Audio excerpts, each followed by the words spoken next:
दरवाजे वाली जमान। महाराज इसी काया को कुटिया बताया है। वापिस चलवा दो। अरे कहीं पर नपड़े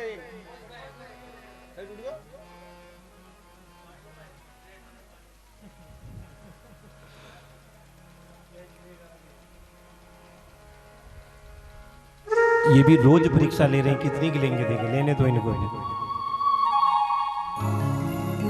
महाराज प्राचीन बरही को बड़ा सुंदर ज्ञानोपदेश किया। इसी के उपरांत प्रचेताओं ने भगवान की तपस्या का करना और भगवान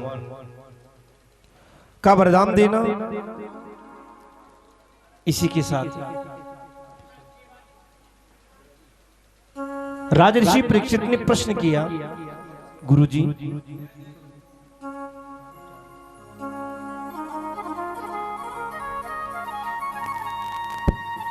आपने बताया कि महाराज मनु की 5 संतान है,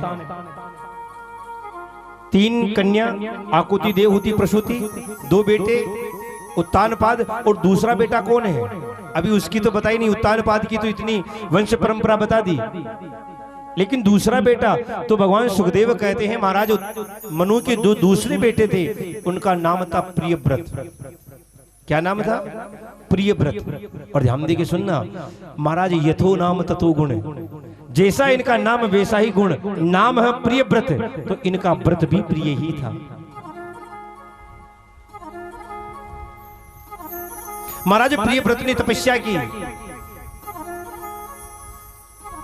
और महाराज प्रियव्रत ने एक दिन विचार किया कि ये रात क्यों होती है। दिन में लोग काम करते हैं, रात में सो जाते हैं, कितना नुकसान हो जाता है। भाई रात ही ना हो तो महाराज कितना काम हो जाएगा। और महाराज प्रियव्रत ने विचार किया कि रात क्यों होती है, तो पता चला कि भगवान सूर्य इस पृथ्वी की परिक्रमा करते हैं और भगवान सूर्य का रथ इस छोर से जब इस छोर पर आता है तो इधर अंधेरा हो जाता है, इस छोर से जब इस छोर पर आता है तो इधर अंधेरा हो जाता है। क्या करें? तो महाराज प्रियव्रत ने एक रथ तैयार किया और उस रथ में खुद बैठ गए। और महाराज प्रियव्रत में इतना तेज था कि 7 दिन तक रात ही नहीं होने दी। प्रेम से बोलो। हाँ, पृथ्वी की 7 परिक्रमा की और 7 दिन रात ही नहीं होने दी। ब्रह्मा जी ने प्रकट होकर कहा, बेटा ये तो मेरा नियम बदल जाएगा, प्रकृति का नियम बदल जाएगा। मनुष्य के लिए जितना सोना जरूरी है, खाना जरूरी है, उतना सोना भी जरूरी है। अगर नींद कम हो जाए ना तो क्या हालत होती है वो महाराज मेरे से पूछो। प्रेम से बोलो जय श्री कृष्ण। अभी कुछ कार्यक्रमों की व्यस्तता, रोज रात के अभी भी 12-1 बज रही हैं।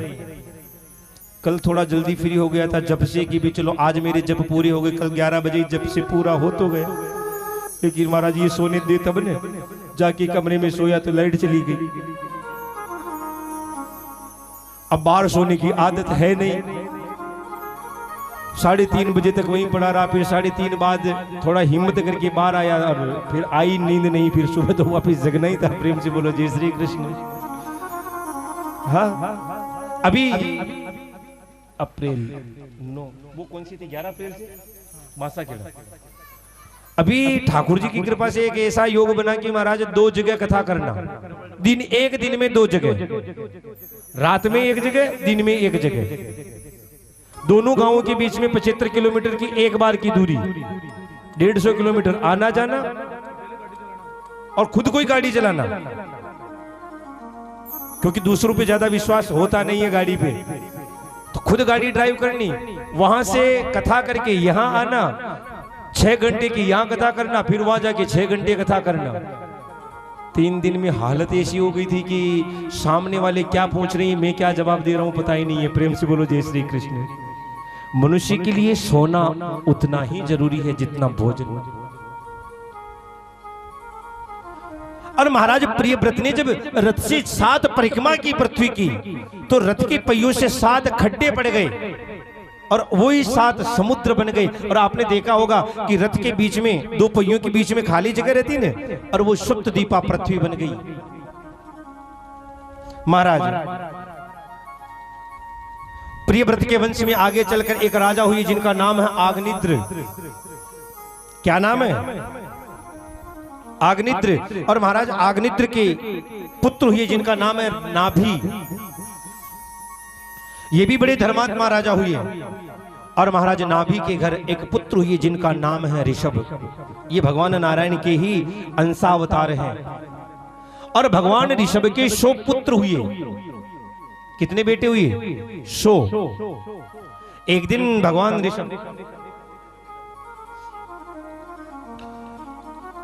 ऋषभ अपने 100 पुत्रों को लेकर बैठे और एक दिन पूछ लिया, बेटा बताओ ये मनुष्य का शरीर क्यों मिला है? एक ने कहा पिताजी मैं बताऊं कि हाँ बता बेटा। कहता पिताजी सुबह जल्दी उठना चाहिए, जल्दी उठकर नहाना धोना चाहिए, थोड़ा पूजा पाठ करके नाश्ता कर लेना चाहिए और नाश्ता करके फिर अपना काम धाम करना चाहिए। दोपहर का भोजन करके थोड़ा विश्राम करो, फिर अपना काम कर लो और शाम का भोजन करके सो जाओ। महाराज ऋषभ कहते हैं बेटा ये मनुष्य का शरीर खाने पीने के लिए नहीं मिला है।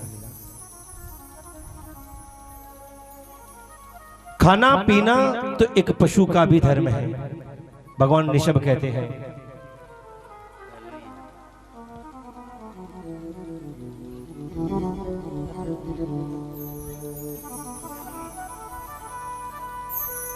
भगवान ऋषभ कहते हैं कि नायम देहो देहभाजाम नृलोके कष्टान कामांदरहति विडभुजाम ये तपो दिव्यम पुत्र का एन सत्वम शुद्ध समाद ब्रह्म सौख्यम त्वनंतम। बेटा ये मनुष्य का शरीर खाने पीने के लिए नहीं मिला है। तो भगवान ऋषभ कहते हैं कि महत्सेवाम द्वारमाहोर विमुक्ते तमुद्वारम योषिताम संज्ञ संज्ञम महंतस्थे समचित्त प्रशांता विमन्यव सुहृद साधवो ये। बेटा ये मनुष्य का शरीर भगवान के भजन करने के लिए मिला है, दूसरों की सहायता के लिए मिला है। अरे भगवान ने इंसान बनाया है तो इंसान बनकर रहना चाहिए, लेकिन आप हम सब करते क्या है? बनते हैं क्या? हाँ महाराज बनते हैं। फिर इंसान का फर्ज क्या होता है, इंसान का धर्म क्या होता है? हाँ? इंसान किसे कहते हैं? तो एक परिभाषा बताइए इंसान की। किसी के काम जो आए उसे इंसान कहते हैं, किसी के काम जो आए आज ये गाएंगे और मैं गाऊंगा कहते हैं। किसी के काम जो आए उसे इंसान कहते हैं।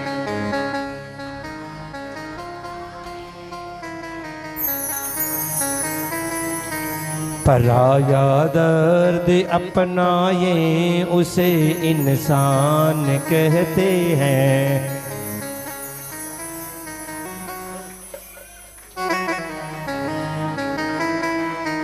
पराया दर्द अपनाए उसे इंसान कहते हैं।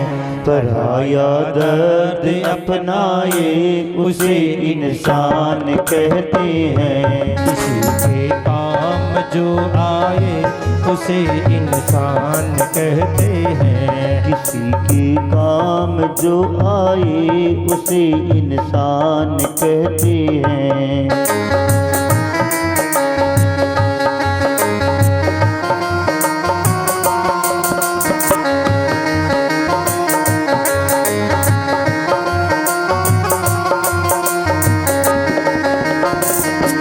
भरने को तो दुनिया में पशु भी पेट भरते हैं। यूं भरने को तो दुनिया में पशु भी पेट भरते हैं। यूं भरने को तो दुनिया में पशु भी पेट भरते हैं। यूं भरने को तो दुनिया में पशु भी पेट भरते हैं। लिए इंसान का दिल वो जो नर परमार्थ करते हैं। लिए इंसान का दिल वो जो नर परमार्थ करते हैं। पथिक जो बांट कर खाए उसे इंसान कहते हैं। पथिक जो बांट कर खाए उसे इंसान कहते हैं। किसी के काम जो आए उसे इंसान कहते हैं। किसी के काम जो आए उसे इंसान कहते हैं। पराया दर्द अपनाए उसे इंसान कहते हैं। पराया दर्द अपनाए उसे इंसान कहते हैं। भगवान ऋषभ कहते हैं, बेटा खाना पीना ये पशु का भी धर्म है। पुत्र पैदा करना ये पशु का भी धर्म है। इंसान बने हैं तो इंसान जैसा कर्म करो। बेटा इस शरीर को तुम कितना ही खिला लो, कितना ही शिलाजीत खिला दो, कितना ही बादाम रोग,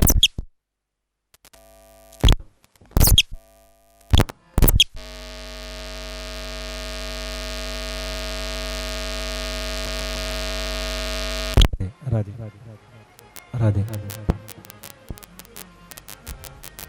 इस शरीर को पालने के लिए तुम कितना ही शिलाजीत खा लो, कितना ही बादाम रोगन, कितना ही महाराज ड्रम के डम च्यवनप्राश के चाट जाओ, लेकिन इस शरीर की 3 गति से चौथी गति कोई होती है क्या?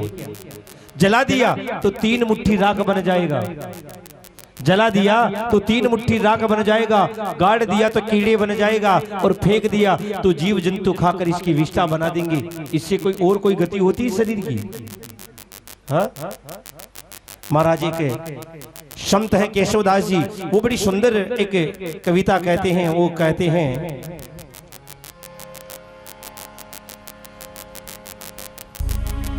कि हाथी के दांतन के खिलौना बने भांति भांति, कि हाथी के दांतन के खिलौना बने भांति भांति, व्याघ्र की खाल तपस्विन मन भाई है, गेंडा की खाल को बांधत सिपाही लोग, सांबर की खाल राजा रानी ने सुहाई है। महाराज हाथी के मरने के बाद हाथी का शरीर काम आता है। कहते कि जिंदा हाथी लाख का, मरने के बाद 1.25 लाख का। हाथी के मरने के बाद उसका शरीर काम आ जाता है, उसके दांत, उसके हड्डी, उसकी चमड़ी। इधर व्याघ्र शेर की खाल संतों को अच्छी लगती है, संत उसका आसन बनाकर बैठकर भजन करते हैं। महाराज गेंडा पशु होता है ना, जिसकी चमड़ी बड़ी मोटी होती है, उसकी खाल को महाराज सिपाही लोग अपने कवच में, पुराने जमाने में आगे कवच होता ना, वो गेंडे की खाल का होता।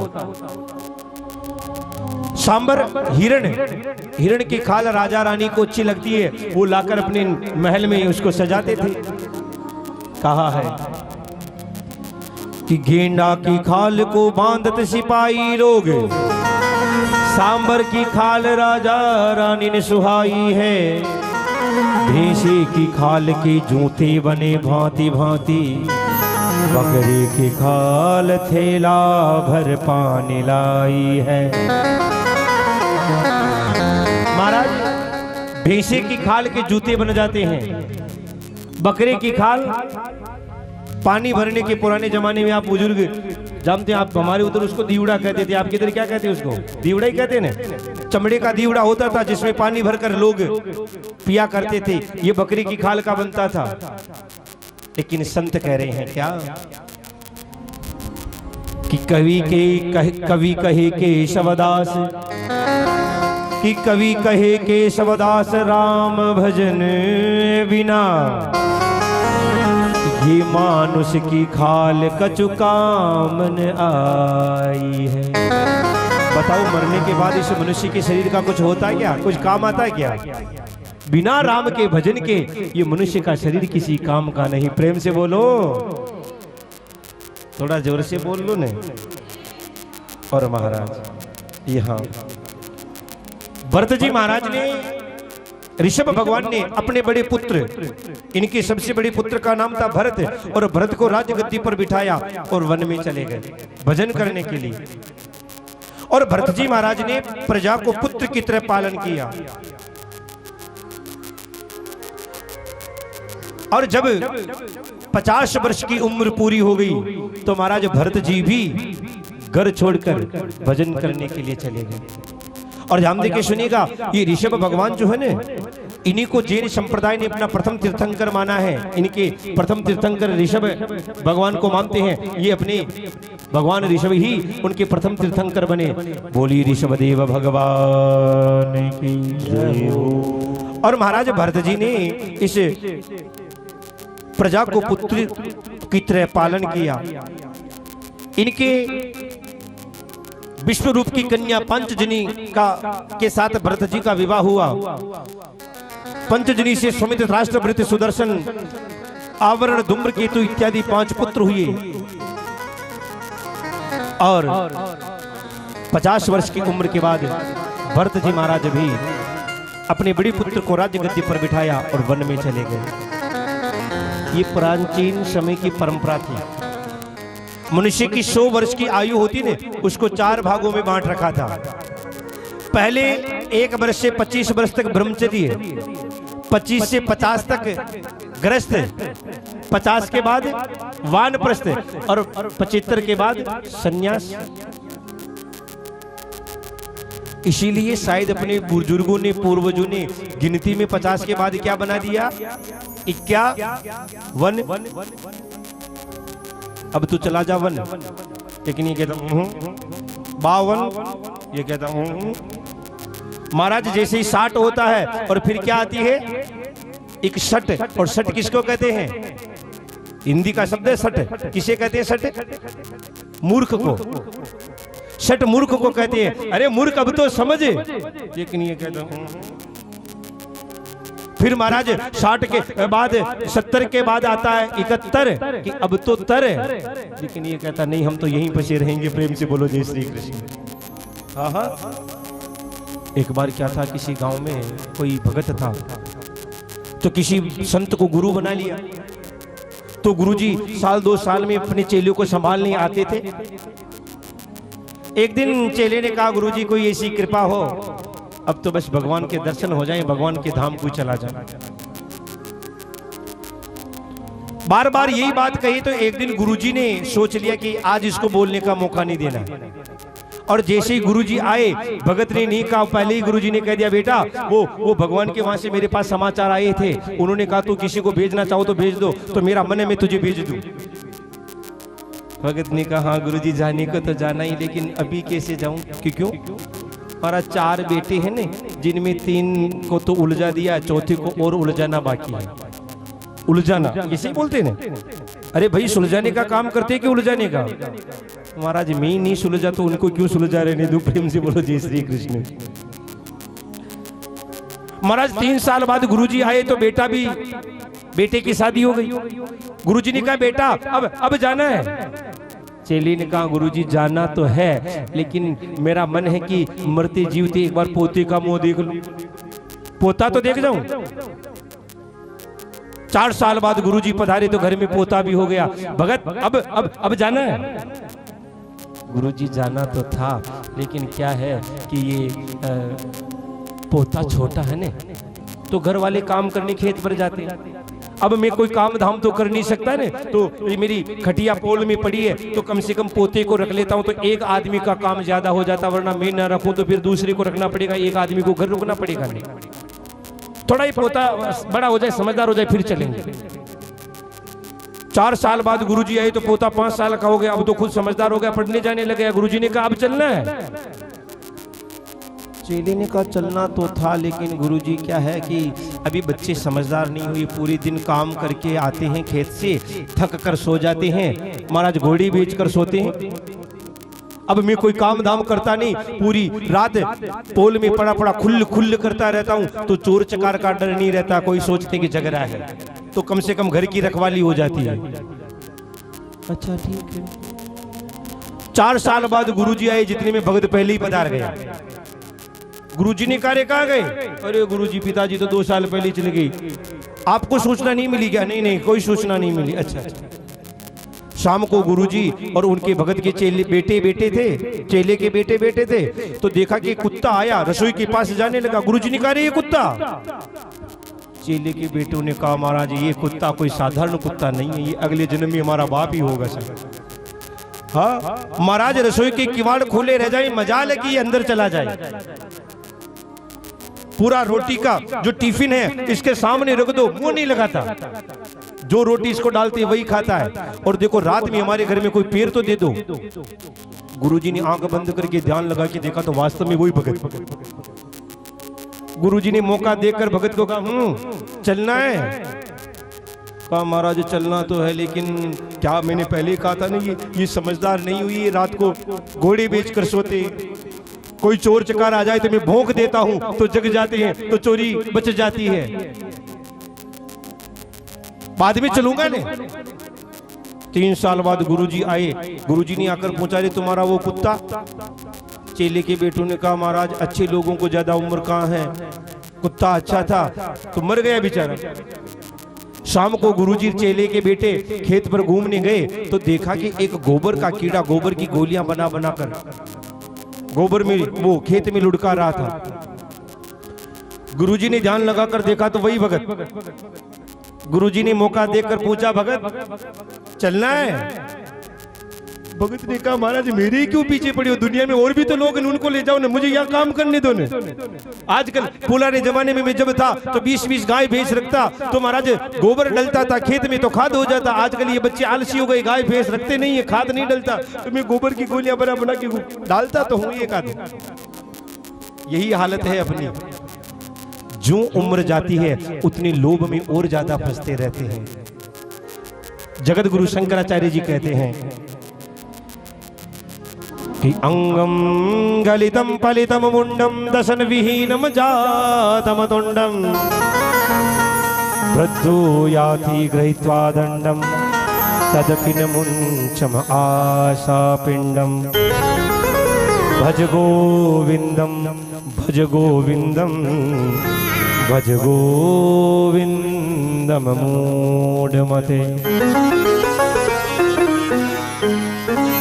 जगत गुरु भगवान शंकराचार्य जी कहते हैं कि मौत की 4 घंटियां बजती है।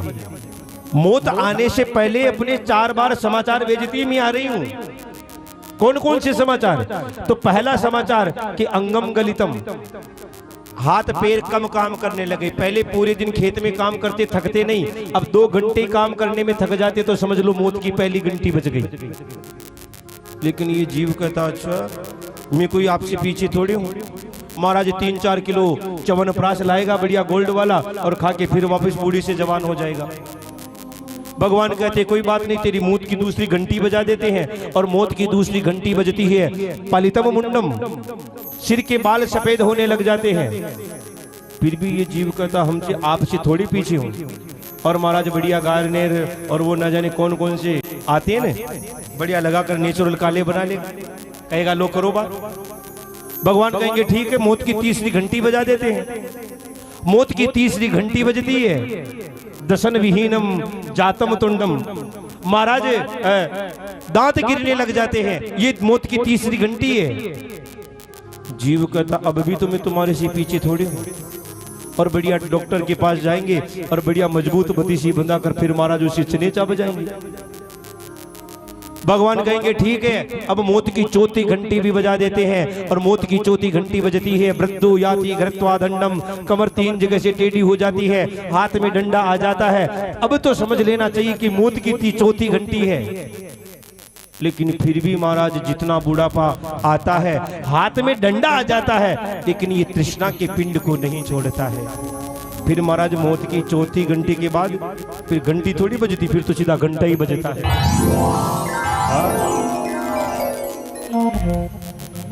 यहाँ भरत जी वन में गए और भरत जी जाकर वन में नेपाल के यहाँ गंडकी नदी के किनारे कुटिया बनाकर भजन कर रहे हैं। लेकिन ध्यान देकर सुनिएगा सज्जनों, सावधानी हटी और दुर्घटना घटी। भरत जी भजन कर रहे थे। एक दिन शाम का समय था, कुटिया से बाहर बैठकर भजन कर रहे थे। सर्दी का समय, एक कोई हिरनी जल पीने के लिए उस नदी में आई। हिरनी गर्भवती थी, हिरनी गर्भवती थी, जल पीने के लिए आई।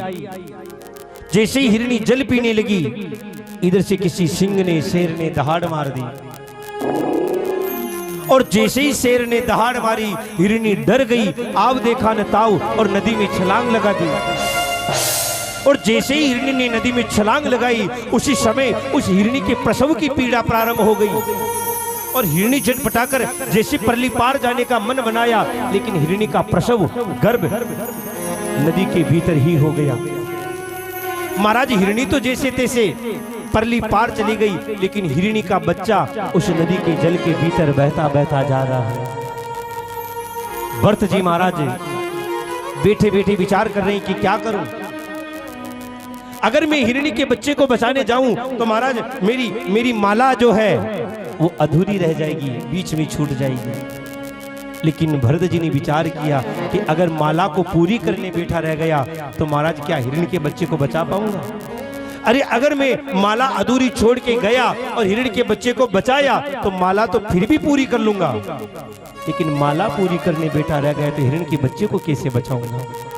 और भरत जी ने माला वाला फेंकी और नदी में छलांग लगा दी, हिरण के बच्चे को निकाला। और महाराज ठंड का समय, जन्म लेते ही नदी के पानी में हिरण का बच्चा कहां पर था, कुटिया में लाया, कंबल उड़ाया, अलाव जलाकर, लकड़ियां जलाकर तपन प्रदान की। 1 घंटे 1.5 घंटे बाद जब हिरण के बच्चे को स्वस्थ महसूस किया, भरत जी ने सोचा इसकी मां के पास छोड़ दूं। और भरत जी ने बाहर निकल कर देखा तो हिरणी तो परली पार जाकर मर चुकी थी, क्योंकि प्रसव की पीड़ा और ठंड का पानी में डूबने के कारण उस पीड़ा को हिरणी सहन नहीं कर पाई और हिरणी तो प्राणांत कर चुकी थी। भरत जी ने सोचा अब क्या करूं?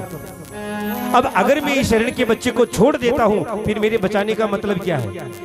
अरे दूसरे हिंसक जीव मारकर खा जाएंगे।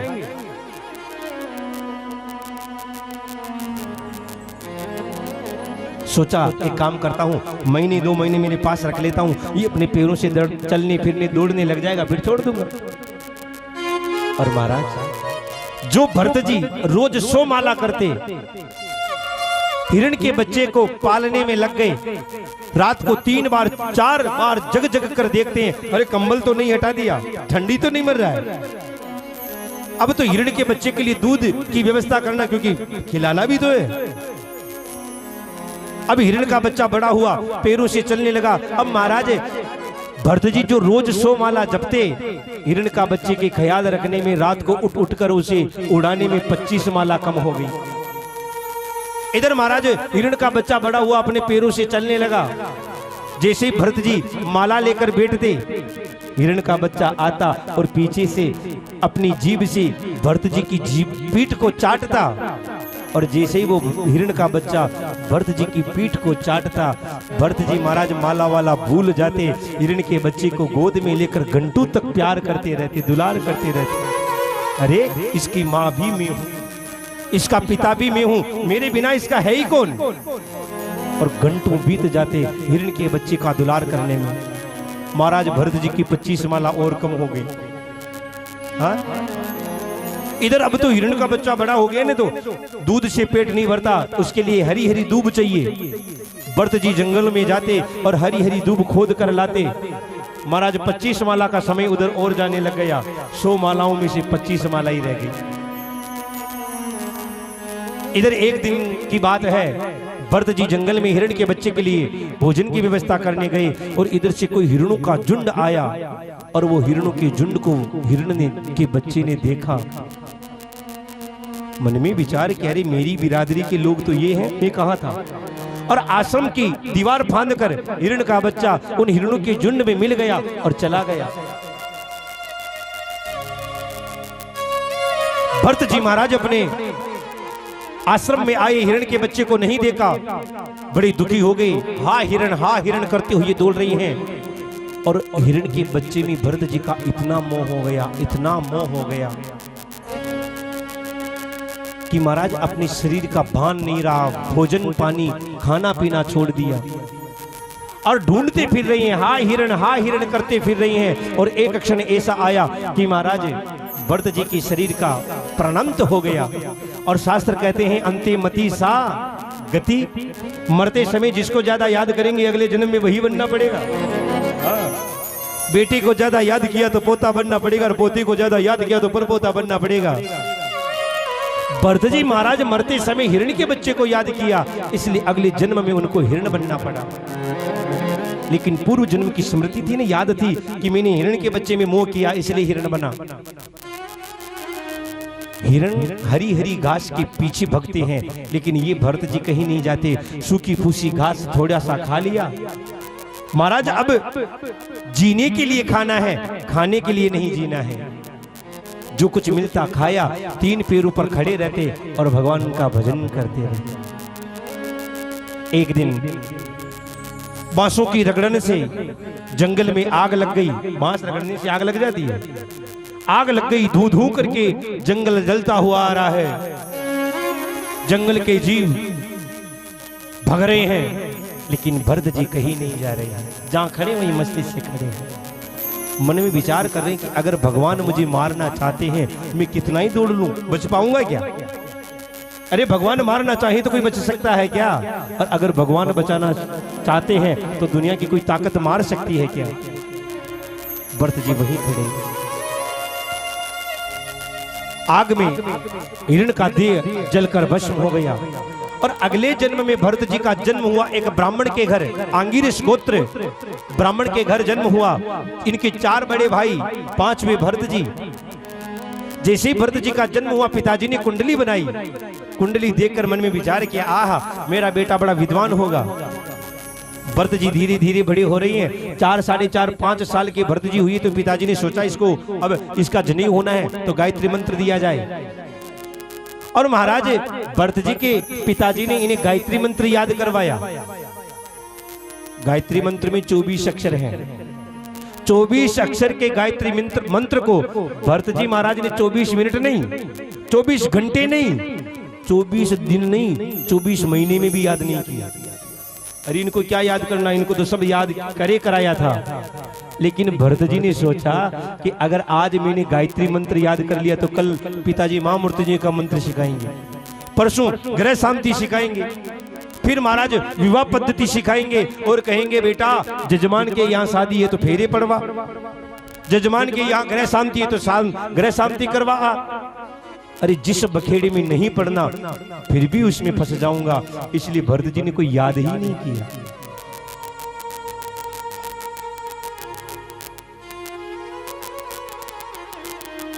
पिताजी ने मन में विचार किया, अरे मेरी ज्योतिष कहती है कि ये बहुत बड़ा विद्वान होगा, लेकिन इसके आचरण से तो लगता है कि ये बहुत बड़ा मूर्ख होगा, और मूर्ख को जड़ कहते हैं, और इसलिए उनका नाम पड़ गया जड़ भरत।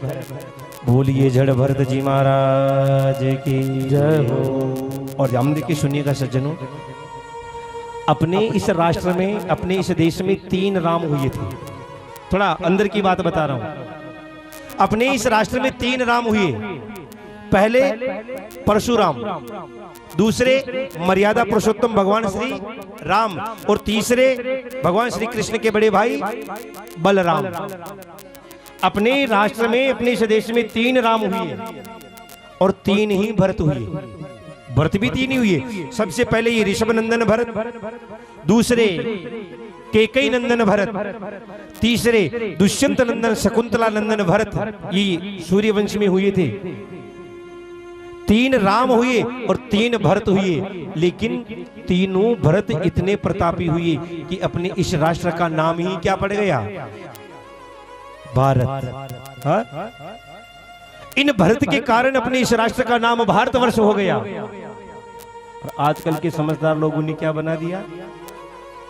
हाँ, और इंडिया शब्द क्या है, अगर इसकी व्याख्या की जाए तो इस व्यासपीठ से नहीं की जा सकती है। जिस व्यक्ति ने, जिस अंग्रेज ने इस देश का नाम इंडिया रखा, उसी ने इसकी व्याख्या की थी कि जहां अशिक्षित, पिछड़े और गरीब लोग रहते हों वो इंडिया है।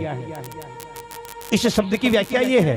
और यूं अपनी संस्कृत के हिसाब से देखें तो इंडिया शब्द जो है ना तो पुल्लिंग है और ना स्त्रीलिंग है। आप ही समझ लो कि फिर क्या हो सकता है। प्रेम से बोलो जय श्री कृष्ण। क्या गजब का नाम था भारत। महाराज अपना ये भारत तो वो भारत है जहां देवता भी तरसते हैं यहां जन्म लेने के लिए।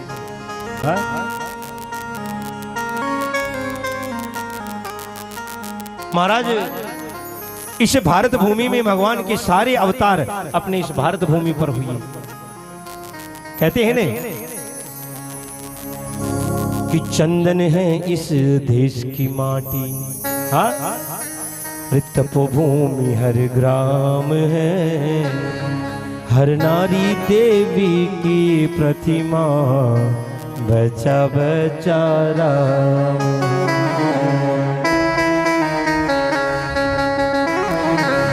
महाराज ये माटी तो वो माटी है, ध्यान से सुनिएगा, ये माटी तो वो माटी है जिसको भगवान ने भी बालक बनकर अपनी जीभ से चाटी है। कन्हैया ने खाई थी ने। ये माटी तो वो माटी है जिसको भगवान ने भी बालक बनकर अपनी जिब्बा से चाटी है। इसके कण-कण में चाणक्य की नीति है, धर्मों की प्रीति है, राधा की भक्ति है तो काली की शक्ति है। यमुना का तट है, बंसी का वट है, राधा का पनगट है, कन्हैया नटखट है। गोकुल की गैया है, शीतल पुरवैया है, यहाँ का हर नन्ना नाना बालक कृष्ण और कन्हैया है। महाराज ये भारत भूमि तो देवताओं के लिए भी वंदनीय है, हाँ, और उसमें भी ये राजस्थान की भूमि महाराज भारत भूमि से भी बढ़कर, और राजस्थान की भूमि को तो महाराज क्या कहें। भारत राजस्थान की भूमि को वीरों की भूमि भी कहा जाता है और भक्तों की भूमि भी कहा जाता है। जब ये शरीर वृंदावन पढ़ता था ना 2002 में, तो हम लोग 20 विद्यार्थी हमारे अपने